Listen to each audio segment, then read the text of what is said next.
नमस्कार दोस्तों, मैं रविकुंदर सफल क्लासेस में आपका स्वागत करता हूं। आज का जो अपना टॉपिक है 9th क्लास है।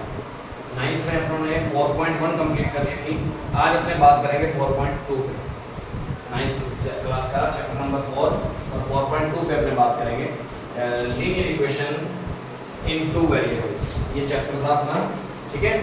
अब एक बात ध्यान देना, कल तो अपनों ने बनाना सीखा था कि इक्वेशन क्या होती है, कैसे होती है, उसको किस एबीसी की वैल्यू निकालना सीखा था लास्ट वीडियो में। आज क्या होगा कि कोई ना कोई ऐसी इक्वेशन दे देगा आपने, 2x + y = 0। मान लो एक ऐसी इक्वेशन दे देगी एक टाइप से। अब वो कहेगा इसके सॉल्यूशन बताओ कितने बन सकते हैं। सॉल्यूशन का मतलब क्या होता है, एक बात ध्यान देना, इसमें वेरिएबल कितने हैं, 2 वेरिएबल है ना। तो ये ध्यान देना कि जब भी 2 वेरिएबल हैं तब उसके सॉल्यूशन निकालने के लिए, प्रॉपर सॉल्यूशन निकालने के लिए, का मतलब x की प्रॉपर वैल्यू और y की प्रॉपर वैल्यू निकालने के लिए हमेशा क्या होता है, अपने को क्या करना पड़ेगा, कम से कम जितने वेरिएबल हैं उतनी तो इक्वेशन होनी चाहिए। जो कि अपने अब यहाँ कितनी इक्वेशन है, एक इक्वेशन है और अपने को x और y का वैल्यू फाइंड करनी है। सॉल्यूशन का मतलब ये है कि जो x और y की वैल्यू आएगी जो इस इक्वेशन को सेटिस्फाइड करे, ठीक है। ये चीज ध्यान देना। पर अब वही बात, यदि एक सिंगल अपने को इक्वेशन दे रखी है तो सिंगल इक्वेशन में हमेशा ध्यान रखना कभी भी 2 वेरिएबल्स की वैल्यू फाइंड नहीं कर सकते, ठीक है। और यदि कर भी सकते होंगे तो x y को सेटिस्फाइड, इस इक्वेशन को सेटिस्फाइड करने वाले कितने सॉल्यूशन हो सकते हैं, वो इनफाइनाइट सॉल्यूशन होते हैं उस टाइम पे। जैसे कि मैं एक बात बताता हूँ कैसे कहना चाह रहा हूँ। अब मैं x की जगह ऐसा क्या रखूं और y की जगह ऐसा क्या रखूं कि पूरा ये सॉल्यूट करने के बाद 0 आ जाए। सोचो, मैं x की जगह 2 रख लेता हूं, प्लस में y की जगह -4 रख लेता हूं, तो 0 हो जाएगा ना। इसका मतलब 2, -4, x की वैल्यू 2, y की वैल्यू -4 रख सकते हैं।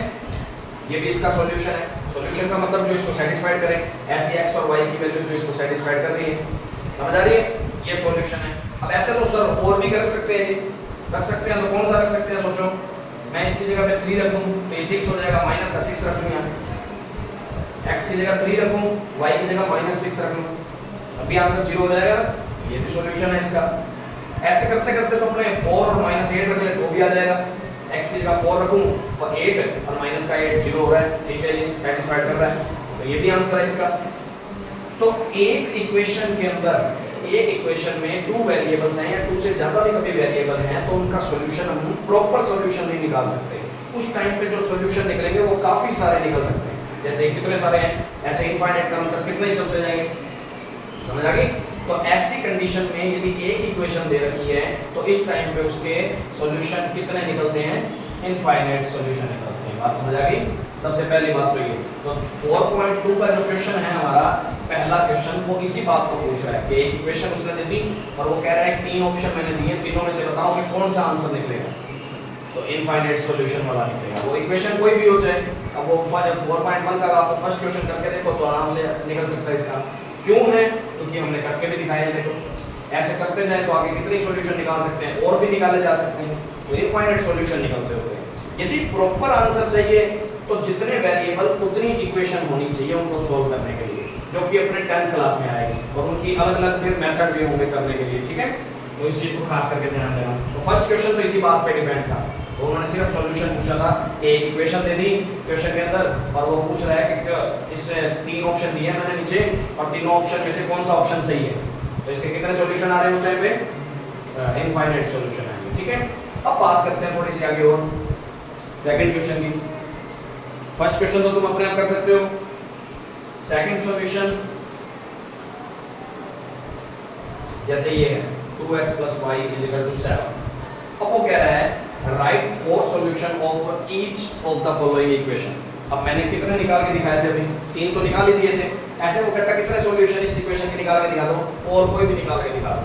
तो सोचो भाई, फर्स्ट सॉल्यूशन x की वैल्यू क्या रख लें, x की 1 रख लेते हैं, x की वैल्यू 1 रख लेते हैं, तो ये 2 × 2 हो जाएगा, और y की कितनी रख लेते हैं, 6 रखनी पड़ेगी। y की कितनी रखनी पड़ेगी, 6, क्योंकि 6 नहीं 5 रखनी पड़ेगी। देखो x की 1, 2 × 2 और इसकी 5, तो 5 और 2 7, 7 इक्वल में 7 आ रहा है, इसका मतलब ये सेटिस्फाइड करेगा, तो ये सॉल्यूशन है इसका। बात समझ आई? इस तरीके से फाइंड किया जा सकता है, समझ आ गई ना बात? और ऐसे ही कोई और भी रखना चाहे तो रख सकते हैं, सोचो तो और माइंड में तो सोचो, इसकी जगह 0 रख लेते हैं, x की जगह वैल्यू 0 रखी, तो ये सारा पार्ट 0, तो y की जगह कितना रखना पड़ेगा 7, 0 + 7 तभी 7 के इक्वल आएगा, समझ आ रही है? तो इस तरीके से भी सोच के कुछ भी सॉल्यूशन रख सकते हैं। तो कितने सॉल्यूशन निकालने हैं ऐसे? 4 सॉल्यूशन निकालने हैं, कर सकते हो इन क्वेश्चन को। सेकंड के 3 पार्ट हैं, तीनों के लिए 4 सॉल्यूशन निकालने हैं, कर सकते हो। कैसे करोगे इसको? करने का तरीका क्या रहेगा? तो सबसे पहले क्या है, x की वैल्यू कितनी है 1 रख ली है, पुट x = 1, x = 1 पुट किया तो y की वैल्यू कितनी आ जाएगी 2 प्लस में y 7, तो ये प्लस का 2 है उधर गया तो माइनस का 2, तो y की वैल्यू कितनी आ गई 5। तो एक सॉल्यूशन तो ये हो गया, x की वैल्यू 1 रखी, y की वैल्यू कितनी आ गई 5, ठीक है।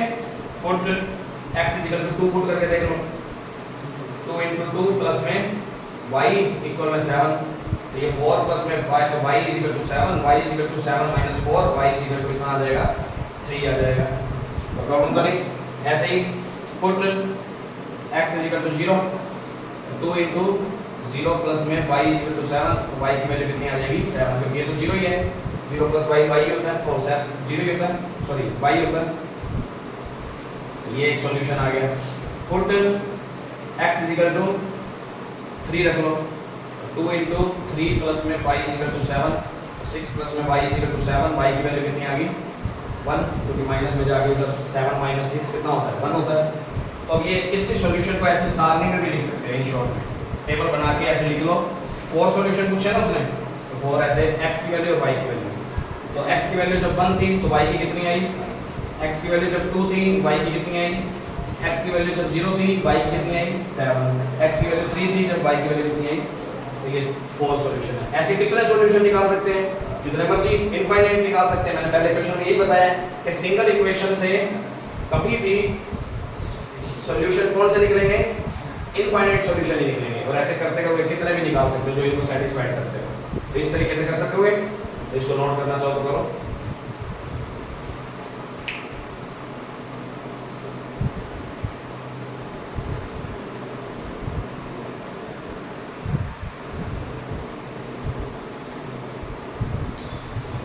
इसी क्वेश्चन के अंदर अपने इसी सॉल्यूशन को ऐसे बॉक्स में ना लिखना चाहे तो ऐसे भी लिख सकते हैं। सॉल्यूशन क्या क्या आएंगे, x की वैल्यू 1, y की वैल्यू 5, x की वैल्यू 2, y की वैल्यू उस टाइम पे कितनी आएगी 3, x की वैल्यू 0, y की वैल्यू कितनी आएगी 7, x की वैल्यू 3, y की वैल्यू कितनी आएगी 1।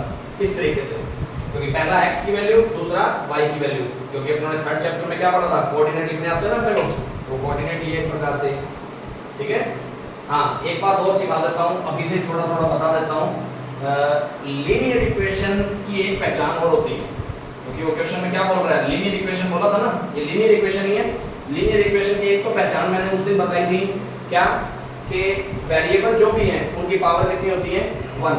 एक लीनियर की पहचान और भी होती है, जब इसका ग्राफ ड्रॉ करेंगे ना, कभी ग्राफ ड्रॉ करना सिखाएंगे तुम्हें, जब इसका ग्राफ ड्रॉ करेंगे तो एक लाइन आएगी आंसर में, ठीक है, लाइन, ठीक है। एक नॉर्मल लाइन कैसे भी आ सकती है, ऐसे जा सकती है, ऐसे जा सकती है, ऐसे जा सकती है, तो इसका ग्राफ कभी भी आएगा तो एक स्ट्रेट लाइन आएगी हमेशा आंसर, ठीक है।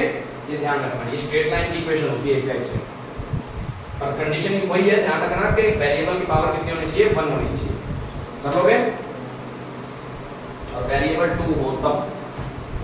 इसको इस तरीके से भी किया जा सकता है, नोट किया।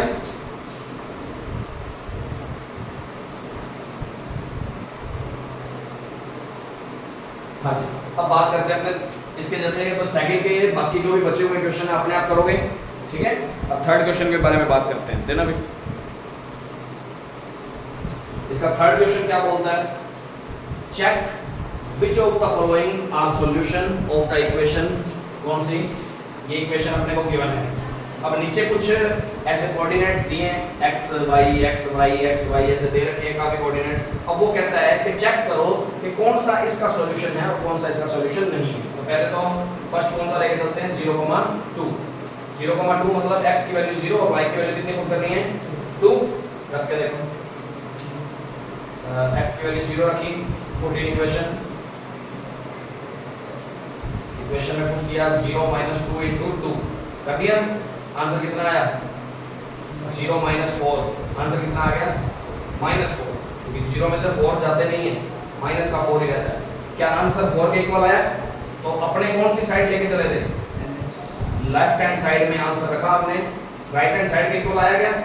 तो ये left hand side not equal किसके आ रहा है? राइट हैंड साइड के। This is not solution of this equation. बात समझ आ गई? ऐसे ही बाकी सारे भी करके देख लेना। अब तुम्हें देख के एक बार कई बार डर लगता है कि सर ये अंडर रूट वाला बता दो, बाकी तो कर लेंगे। तो इसका फोर्थ बता देता हूँ, √2 ये दे रखा है, तो x की वैल्यू √2 पुट करनी है, y की वैल्यू 4√2 पुट करनी है। पुट इन इक्वेशन,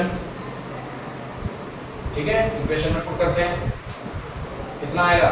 x की वैल्यू √2 माइनस में 2 इंटू 4√2 इक्वल में, ये सॉरी लेफ्ट हैंड साइड लेके चल रहे हैं अपने, लेफ्ट हैंड साइड में पुट की, तो √2 4 ये 8√2 और 1√2, तो माइनस के कितने √2 रह गए? माइनस के 7√2 रह गए। अनरूट वाली डिजिट सेम अनरूट वाले में सेम अनरूट वाली कैंसिल भी हो जाती है, घट भी जाती है और जुड़ भी जाती है, ठीक है, ऐड भी हो जाती है। तो ये माइनस के 8√2 थे और ये प्लस का 1√2 था, तो 8√2 में से 1√2 गया, तो माइनस के 7 बचे, क्योंकि बड़ी डिजिट के आगे कौन सा साइन था? माइनस का। तो क्या इसके इक्वल आ रहा है? 4 के। तो left hand side not equal to right hand side, तो it is not solution of equation. समझ आ रही है बात? ऐसे करके अपने बता देंगे। और यदि मान लो इक्वल में 4 आ रहा है, तो left hand side is equal to right hand side, तो this is the solution of equation, ठीक है। तो इस क्वेश्चन को नोट करना चालू कर सकते हो। हाँ, एक क्वेश्चन हो रहा है, थोड़ा सा और देखते हैं। तो अपना फोर्थ क्वेश्चन भी बता ही देता हूँ, इसको नोट कर लेना फिर आराम से। Find the value of k, और k की वैल्यू फाइंड करनी है। वहाँ कंडीशन क्या दे रखी है? x इज इक्वल टू 2 और y is equal to 1 is a solution of equation. अब ये जो है सॉल्यूशन है किस इक्वेशन के? इस इक्वेशन की सॉल्यूशन है। अब सॉल्यूशन है तो लेफ्ट हैंड साइड और राइट हैंड साइड क्या होगी? इक्वल होएगी जब x की वैल्यू ये रखेंगे। उसने क्या ही किया, तो x इज इक्वल टू 2 और y is equal to 1 is solution of equation, given equation जो भी है सॉल्यूशन है। सॉल्यूशन है तो प्रूव कर देते हैं। 3 to y की वैल्यू 1 और इक्वल आएंगे लेफ्ट हैंड साइड और राइट हैंड साइड। ये लेफ्ट हैंड साइड और राइट हैंड साइड इक्वल रख दी, कितना हो गया? 4 प्लस में 3 इक्वल में k की वैल्यू कितनी आ गई? 7 आ गई। बस ये इक्वेशन है। तो अपना 4.2 कंप्लीट होती है। इसके साथ अपना 9th क्लास का 4th चैप्टर भी कंप्लीट होता है, ठीक है। इसके एग्जांपल करके देखना, कोई प्रॉब्लम लगे तो कमेंट बॉक्स में बता सकते हो। और बाकी यदि वीडियो अच्छी लगी हो तो लाइक और शेयर जरूर करें और ज़्यादा से ज़्यादा चैनल को सब्सक्राइब करवाएं। Thank you. बाकी नोट कर लें ये सभी।